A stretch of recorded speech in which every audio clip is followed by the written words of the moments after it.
Hello friends, कैसे हैं आप सब लोग। आई होप आप सब लोग बिल्कुल ठीक होंगे।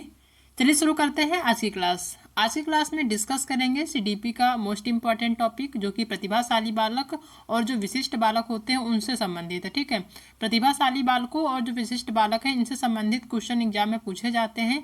तो किस टाइप के क्वेश्चन पूछे जाते हैं उन क्वेश्चन को आज की क्लास में डिस्कस करेंगे। ठीक है, तो क्लास जो है बहुत ही इंपॉर्टेंट होने वाली है। आज की क्लास को शुरू से लास्ट तक देखिएगा ताकि आपका जो है एक भी क्वेश्चन आपका स्किप ना हो। और हाँ, अगर आप चैनल पर नए हैं तो चैनल को सब्सक्राइब कर लीजिएगा, क्योंकि आपकी जो तैयारी है अब एग्जाम तक चलने वाली है। चलिए देखते हैं आज के क्लास का पहला क्वेश्चन क्या है। और हाँ, आई होप कि आप सबकी जो दीपावली है बहुत अच्छे से गई होगी। ठीक है, अब जो है आप कोई भी फेस्टिवल उतना खास नहीं है, आप अच्छे से तैयारी करिए ताकि आपका सीटेट का जो एग्जाम है अच्छे नंबरों से निकले। ठीक है, देखते हैं पहला क्वेश्चन क्या है। पहला क्वेश्चन है कि विशिष्ट बालकों के अंतर्गत निम्नलिखित में से कौन सा बालक आता है। ठीक है, यानी जो विशिष्ट बालक होते हैं उनमें कौन कौन से बालक आते हैं ये बताना है। आपको जानना जरूरी है कि जो विशिष्ट बालक होते हैं, जो प्रतिभाशाली बालक, वो कौन कौन से बच्चे होते हैं। ठीक है, पहला है पिछड़ा बालक, दूसरा प्रतिभाशाली बालक, तीसरा मंद बुद्धि बालक और चौथा उपरोक्त सभी। तो जो विशिष्ट बालक होते हैं उनके अंतर्गत ये सभी आते हैं, यानी पिछड़ा बालक भी आता है, प्रतिभाशाली जो बालक होते हैं वो भी आते हैं, मंद बुद्धि जो उनका जो मानसिक संतुलन कम होता है, ठीक है, यानी जो मानसिक रूप से कमजोर होते हुए भी, और उपरोक्त सभी, यानी ये सभी चीज जो है बालक हैं ये आपके विशिष्ट बालक के अंतर्गत आते हैं। ठीक है, तो पहला का जो है फोर्थ ऑप्शन आपका सही होगा, डी नंबर। नेक्स्ट क्वेश्चन देखते हैं कि शिक्षा का अधिकार अधिनियम 2009 के अनुसार विशेष आवश्यकता वाले बच्चों को पढ़ना चाहिए, यानी जो शिक्षा का अधिकार अधिनियम 2009 में लागू हुआ था उसके अनुसार विशेष आवश्यकता वाले जो बच्चे हैं उनको कैसे पढ़ना चाहिए। व्यावसायिक प्रशिक्षण केंद्रों में जो उन्हें जीवन कौशलों के लिए तैयार करेंगे, यानी जो व्यावसायिक प्रशिक्षण है, जो व्यवसाय प्रदान कराते हैं प्रशिक्षण देने के बाद, ठीक है, वहाँ पे पढ़ना चाहिए। या फिर दूसरा ऑप्शन है कि घर पर माता पिता और देखभाल करने वालों के साथ जो उन्हें आवश्यक सहायता उपलब्ध कराए, यानी घर पर ही पढ़ना चाहिए, उनके जो माता पिता उनकी देखभाल कर रहे हैं या जो अन्य सदस्य देखभाल कर रहे हैं उनके साथ ही जो है घर में पढ़ना चाहिए ताकि वो हेल्प कर सके। तीसरा है कि खासतौर पर उन्हीं के लिए बनाए गए विशेष विद्यालयों में जो है विशेष आवश्यकता वाले बच्चों के लिए जो एक जो है विद्यालय बनाया गया है, क्या उसी विद्यालय में पढ़ना चाहिए। या फिर फोर्थ ऑप्शन है कि समावेशी शिक्षा व्यवस्था में इस प्रावधान के साथ कि उनकी व्यक्तिगत आवश्यकताओं की पूर्ति की जा सके। ठीक है, तो जो विशेष आवश्यकता वाले बच्चे हैं वो जो है समावेशी शिक्षा व्यवस्था में इस प्रावधान के साथ पढ़ें कि उनकी व्यक्तिगत आवश्यकताओं की पूर्ति की जा सके, यानी सभी बच्चों के साथ ही एक ही क्लास में एक ही छत के नीचे उन्हें पढ़ना चाहिए। ठीक है, ताकि उनकी जो भी व्यक्तिगत आवश्यकता है उनकी पूर्ति की जा सके। तो डी ऑप्शन यहाँ पे आपका सही होगा। नेक्स्ट क्वेश्चन है कि प्रतिभाशाली बालक वह होता है जो, यानी जो प्रतिभाशाली बालक होते हैं वो कौन से बच्चे होते हैं। किस बच्चे को हम कह सकते हैं कि जो प्रतिभाशाली बालक है। ठीक है, पहला सामान्य बालकों से भिन्न, जो प्रतिभाशाली बालक होते हैं वो क्या सामान्य बालकों से भिन्न होते हैं, या फिर सामान्य बालक जैसे होते हैं, या फिर विचित्र व्यवहार करते हो, या फिर मंदबुद्धि का हो। तो जो प्रतिभाशाली बालक होते हैं वो जो है सामान्य बालकों से भिन्न होते हैं। ठीक है, नॉर्मल जो है उनकी जो सोचने समझने की क्षमता होती है, विचार करने की क्षमता होती है, जो उनकी बुद्धि लब्धि होती है वो सामान्य बालकों से थोड़ा सा अलग होती है। ठीक है, तो वो जो है बच्चे जो सामान्य बालकों से भिन्न होते हैं, अलग होते हैं, वो प्रतिभाशाली बच्चे होते हैं। तो फर्स्ट ऑप्शन यहाँ पे आपका सही होगा। नेक्स्ट क्वेश्चन देखते हैं, बुद्धि परीक्षण के द्वारा किन बालकों का पहचान किया जा सकता है। जो बुद्धि परीक्षण किया जाता है उसके द्वारा किन बालकों को पहचान किया जा सकता है, यानी कि बुद्धि परीक्षण द्वारा हम क्या पता लगा सकते हैं। ठीक है, पहला प्रतिभाशाली बालकों की, यानी जो बुद्धि परीक्षण होता है किन बालकों की परीक्षण होता है, पहला प्रतिभाशाली बालकों की होती है, दूसरा पिछड़े बालकों की बुद्धि परीक्षण कराई जाती है, तीसरा दोनों की, या फिर इनमें से कोई नहीं। तो सिंपल सी बात है, आप सबको पता होगा कि जो बुद्धि परीक्षण किया जाता है उन सभी बालकों को किया जाता है, चाहे वो प्रतिभाशाली बालक हो, सामान्य बालक हो, या फिर पिछड़े बालक हो, या फिर अन्य बहुत ज़्यादा पिछड़े बालक हो। ठीक है, इन सभी का जो है बुद्धि परीक्षण कराया जाता है ताकि उनको पता लगा जा सके कि ये प्रतिभाशाली बालक है, या फिर सामान्य बच्चे, या फिर पिछड़े बालक हैं। ठीक है, तो यहाँ पे दोनों सी नंबर यहाँ पे सही होगा कि इन दोनों का जो है परीक्षण कराया जाता है, बुद्धि परीक्षण। ठीक है, बालकों की पहचान के लिए। नेक्स्ट क्वेश्चन है, शिक्षा का जो अधिकार है ये जो है प्रदान करता है। ठीक है, कौन निःशुल्क एवं अनिवार्य बाल शिक्षा अधिकार अधिनियम जो कि 2009 में पारित किया गया था। ठीक है, पहला ऑप्शन है नेक्स्ट क्वेश्चन है कि निःशुल्क एवं अनिवार्य बाल शिक्षा अधिकार अधिनियम 2009 दिव्यांग बच्चों को निःशुल्क शिक्षा के अधिकारों को सुनिश्चित करता है।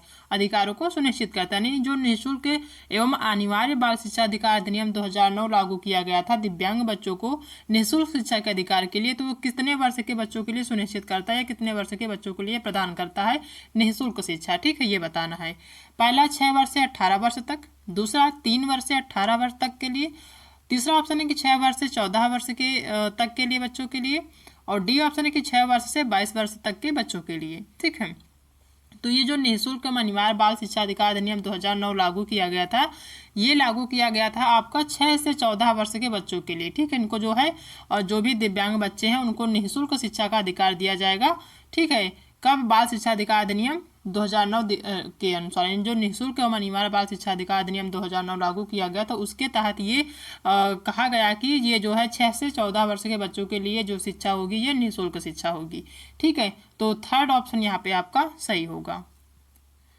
नेक्स्ट क्वेश्चन देखते हैं कि प्रतिभाशाली बालकों में कौन सी विशेषताएं होती हैं। जो प्रतिभाशाली बालक होते हैं उनमें कौन सी विशेषताएं होती हैं? पहला, बुद्धि लब्धि 140 से अधिक, दूसरा है अधिक लालची, तीसरा है ईमानदार, और चौथा इनमें से कोई नहीं। तो आप सभी को पता है कि प्रतिभाशाली बालक होते हैं वो अधिक लालची या ईमानदार नहीं होगा। इसमें जो सही ऑप्शन इसमें सही होगा वो होगा फर्स्ट ऑप्शन। जो प्रतिभाशाली बालक होते हैं उनकी जो बुद्धि लब्धि होती है 140 से अधिक। ठीक है, तो फर्स्ट ऑप्शन यहाँ पे सही होगा।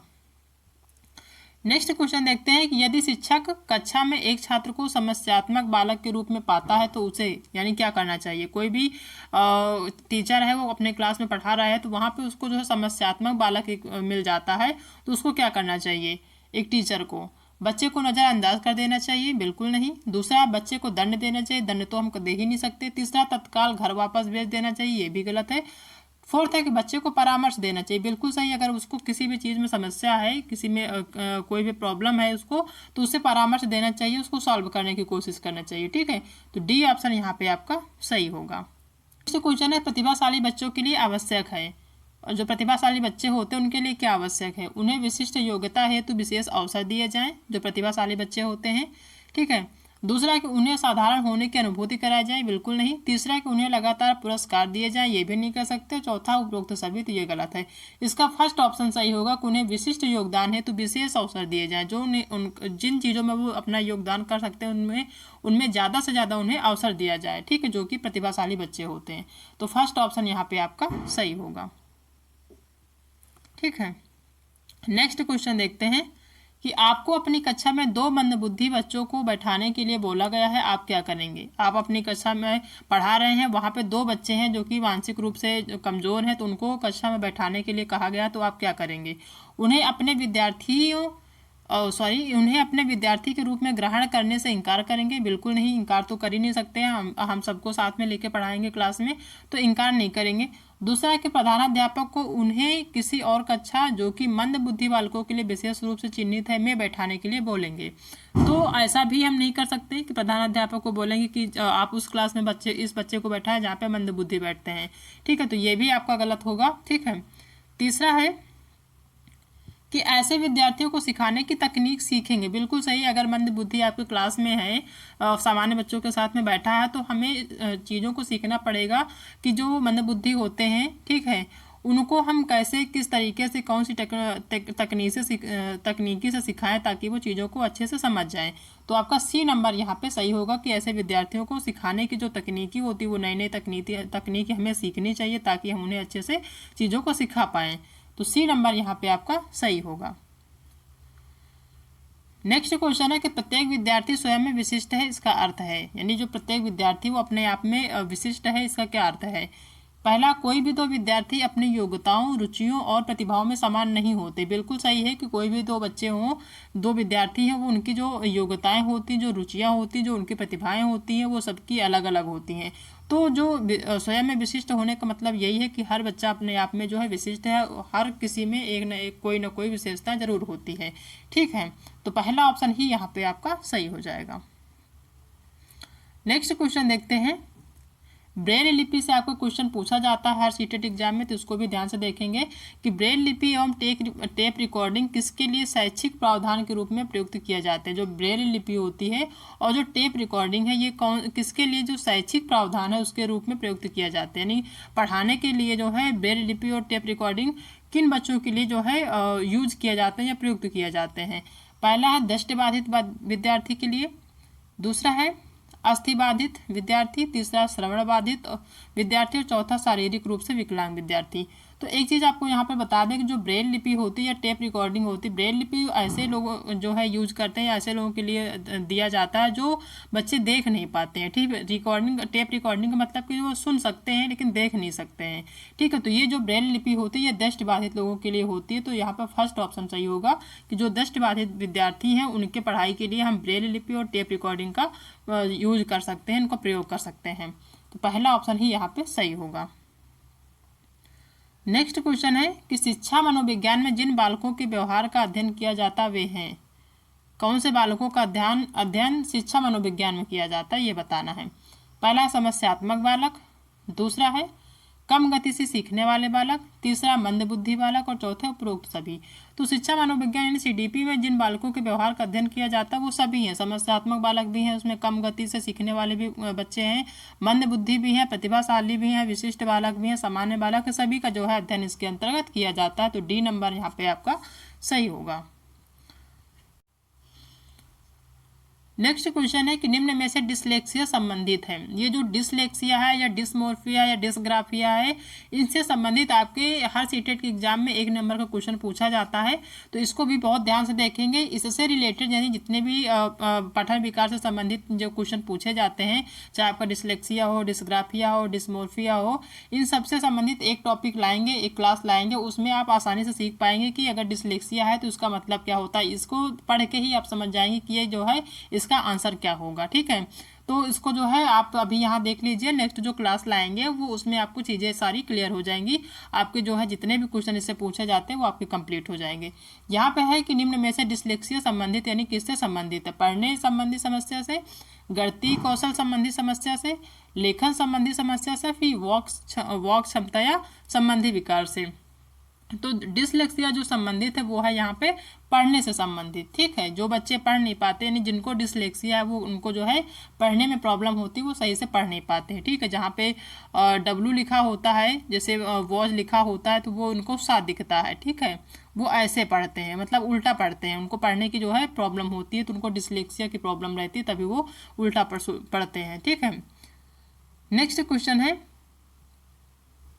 कि आपकी कक्षा के कुछ छात्र अति मेधावी हैं, आप उन्हें किस तरह पढ़ाएंगे। कुछ बच्चे जो हैं वो अति मेधावी यानी कि बहुत ज़्यादा प्रतिभाशाली हैं, मतलब प्रतिभाशाली ही कह सकते हैं। ठीक है, तो उनको कैसे पढ़ाएंगे। कक्षा के साथ पढ़ाएंगे, उच्च कक्षा के साथ पढ़ाएंगे, सम्बद्धीकरण कार्यक्रमों के द्वारा, फिर इनमें से कोई नहीं। तो अगर आप किसी भी क्लास में पढ़ा रहे हैं तो वहाँ बच्चे कुछ जो है सामान्य होते हैं, कुछ विशिष्ट होते हैं, कुछ मेधावी होते हैं यानी जो प्रतिभाशाली बच्चे होते हैं। तो उनको आप किस तरीके से पढ़ाएंगे, उनको सम्बद्धीकरण कार्यक्रमों के द्वारा पढ़ाएंगे। इसका थर्ड ऑप्शन सही होगा। कक्षा के साथ तो पढ़ाएंगे ही, साथ में उच्च कक्षा के साथ नहीं पढ़ाएंगे, बल्कि यहाँ पे जो है सम्बद्धीकरण कार्यक्रमों के द्वारा पढ़ाएंगे। जो विभिन्न जो है कार्यक्रम होते हैं उनके द्वारा जो है मेधावी बच्चों को पढ़ाएंगे, ताकि वो जो है अच्छे से चीज़ों को समझ पाए। तो थर्ड ऑप्शन यहाँ पे आपका सही होगा। नेक्स्ट क्वेश्चन है कि प्रतिभाशाली बालक होते हैं। कौन से बच्चे प्रतिभाशाली होते हैं ये बताना है। स्वभाव से अंतर्मुखी होते हैं, यानी जो प्रतिभाशाली बालक होते हैं वो स्वभाव से अंतर्मुखी होते हैं, या स्वभाव से चिड़चिड़े होते हैं। तो अंतर्मुखी और चिड़चिड़े तो नहीं होते। अपने निर्णय आत्मनिर्भर होते हैं, यानी उनके जो निर्णय होते हैं उनमें वो आत्मनिर्भर होते हैं। वो अपने निर्णय जो है यानी अपने जो एक तरीके से कहें जो फैसले लेते हैं वो खुद से लेते हैं, किसी दूसरे पर डिपेंड नहीं होते। ठीक है, तो अपने निर्णय में आत्मनिर्भर होते हैं। इसका थर्ड ऑप्शन सही होगा। जो प्रतिभाशाली बच्चे होते हैं वो अपने निर्णय खुद लेते हैं, किसी दूसरे पे जो है वो डिपेंड नहीं होते हैं। तो थर्ड ऑप्शन यहाँ पे सही होगा। नेक्स्ट क्वेश्चन है कि आंशिक दृष्टि वाले विद्यार्थियों के लिए निम्नलिखित में से कौन सी अधिगम सामग्री उपयुक्त होगी। आंशिक दृष्टि मतलब जो बच्चे देख नहीं पाते, दृष्टि का मतलब देखना, आंशिक मतलब कम। जो बच्चे देख नहीं पाते हैं वे उन विद्यार्थियों के लिए इनमें से कौन सी अधिगम सामग्री उपयुक्त होगी। कौन सी ऐसी सामग्री जो है सीखने के लिए उपयुक्त होगी। बड़े आकार में मुद्रित पुस्तकें, दूसरा है त्रिविमीय नक्शे और चार्ट। सी नंबर की बोलती पुस्तकें, स्पर्शीय सूचना पट। और चौथा छोटी मुद्रण वाली कार्य शीट। यहाँ पे आपका जो है एक चीज़ ध्यान देंगे कि आंशिक दृष्टि वाले विद्यार्थियों के लिए निम्नलिखित में से कौन सी अधिगम सामग्री उपयुक्त नहीं है। यहाँ पे निगेटिव पूछ रहा है, ठीक है, तो निगेटिव बताना कि कौन सी उपयुक्त नहीं है।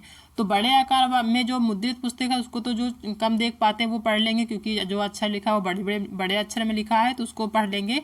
त्रिविमीय नक्शे और चार्ट में लिखा है तो भी पढ़ लेंगे। बोलती पुस्तकें यानी कोई भी पुस्तक जो है आवाज़ बोल रही है, यानी कि जो है हम उसको कह सकते हैं कि सुन सकते हैं, ठीक है, तो उसको भी जो है सुन लेंगे, क्योंकि वो देख नहीं पाते लेकिन सुन लेंगे, ठीक है। और स्पर्शी सूचना यानी कोई भी सूचना पट है उसको स्पर्श करके वो पढ़ सकते हैं, तो ये भी उनके लिए जो है उपयुक्त है। छोटी मुद्रण वाली कार्डशीट, कोई भी जो किताब है जो उसमें जो मुद्रण है यानी जो छपा हुआ है जो अक्षर वो छोटे छोटे हैं तो वो बच्चे उसको नहीं पढ़ पाएंगे, तो ये जो है आपका उपयुक्त नहीं है। तो डी नंबर आपका निगेटिव है, यही आपका सही होगा, ठीक है। नेक्स्ट क्वेश्चन देखते हैं। बच्चों में प्रतिभाशालीता होने का कारण है, जो बच्चे प्रतिभाशाली होते हैं उसका क्या कारण है।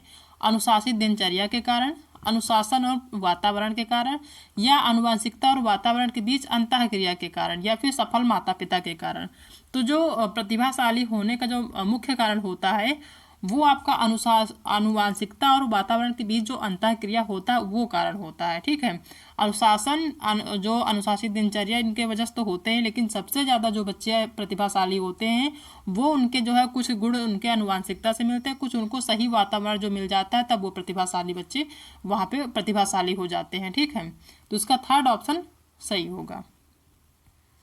नेक्स्ट क्वेश्चन है कि इनमें से कौन सी विशेषता प्रतिभाशाली छात्र से संबंधित है। कौन सी ऐसी विशेषता है जो प्रतिभाशाली छात्र से संबंधित है। पहला, प्रतिभाशाली छात्र अपने निर्णय में स्वतंत्र होते हैं, बिल्कुल सही, जो प्रतिभाशाली छात्र होते हैं अपने निर्णय खुद से लेते हैं।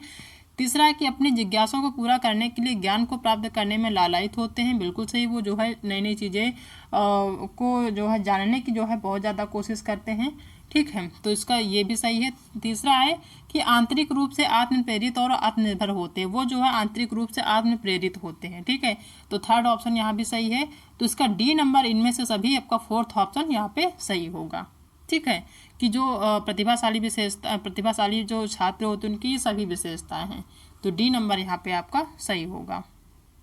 तो ये सारे क्वेश्चन हैं जो कि प्रतिभाशाली और विशिष्ट जो बालक होते हैं उनसे संबंधित हैं, ठीक है।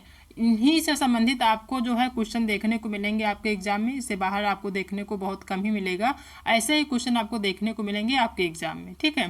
तो ये सारे क्वेश्चन हैं जो कि हमने आज की क्लास में डिस्कस किया है। आई होप कि आप सबको आज की क्लास पसंद आई होगी। अगर आज की क्लास पसंद आई है तो वीडियो को लाइक करिएगा, अपने दोस्तों में शेयर करिएगा। अगर आप चैनल पर नए हैं तो चैनल को सब्सक्राइब करना बिल्कुल भी मत भूलिएगा। मिलते हैं नेक्स्ट क्लास में एक नए टॉपिक के साथ, तब तक अपना ध्यान रखिएगा।